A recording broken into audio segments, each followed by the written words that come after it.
আমি যখন রোজ বিকেলে আঁকার খাতা নিয়ে আপন মনে ছবি আঁকি রং পেন্সিল দিয়ে, তখন আমার চোখের সামনে উঠোনের চারপাশে র্যাপিড বইয়ের 22 পাতার সেই ছবিটা ভাসে। মাথায় সাদা পাগড়ি, চোখে চশমা, মুখে হাসি। বয়সটা ঠিক যায় না বোঝা, 60 কিংবা 80। আঁকার পরে বাবার কাছে তার কথা রোজ শুনি।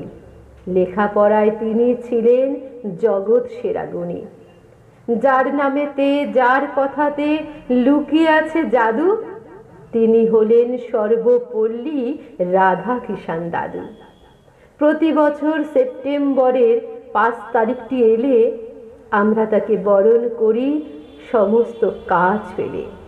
মা বলেছেন তিনি হলেন শিক্ষকদের গুরু। তাকে প্রণাম করেই আমার সকল কাজের শুরু।